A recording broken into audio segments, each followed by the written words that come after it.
Chair, I recognize Dr. J. Lay of Tennessee. Thank you, Chairman, and thank you both for your great work and for being here today.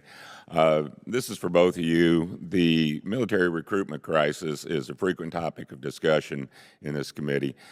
Your report notably highlights the Marine Corps' success in meeting recruiting goals without lowering standards. What factors contribute to their success, and what lesson can other branches take from their approach?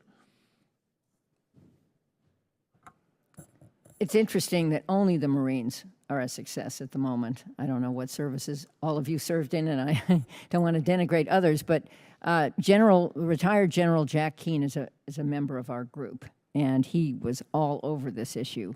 And part of what he thought was that the messages we send are way outmoded. The people who recruit are lower down in the totem pole than should be the people recruiting. We should have our highest level generals and others doing the recruitment.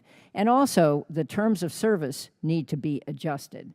Moving every 2 years is bad for families. It's bad for a working spouse, and which happens more and more often. And those terms could be adjusted too. So it was those were the things that we thought about, and we wanted to address that issue, and we wanted to address education, because that's a huge part of our problem too. We can't recruit and retain the talent that we need. And the numbers in the military are going down. And that is just a tragedy in terms of the threats to the country.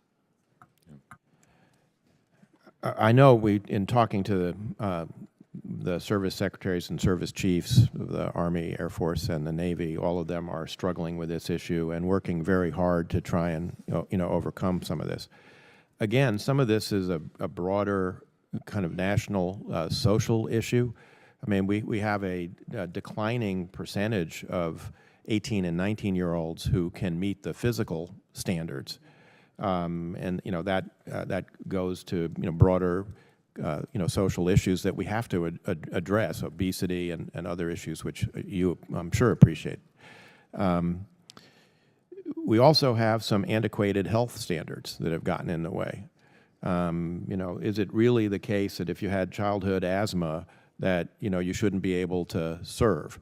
So we've got to adjust some of these standards to help the services meet the recruitment goals that they've set for themselves. Okay, thank you. Congressman Harmon, you have often criticized Congress's addiction to legacy platforms and stressed the need to shift investments towards emerging technologies. Could you elaborate on this point, and if comfortable, provide some specific examples of systems you believe we should move away from? Well, my general proposition is we need less hardware and more software.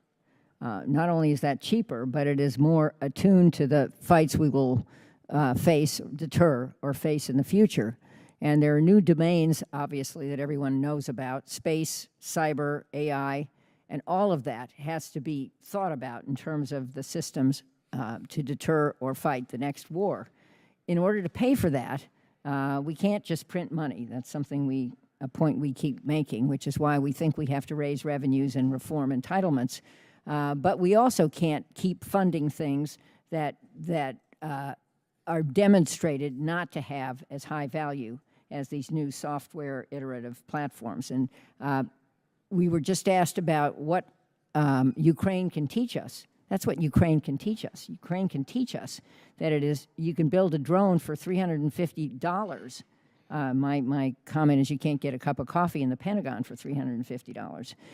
And that's our future. So I don't really want to list legacy programs. Maybe Ambassador Edelman is more fearless than I am, but I can tell you that some of these hardware programs that I'm sure were built in my congressional district in Los Angeles, or used to be built there, would be better replaced by more software-centric, tech-based,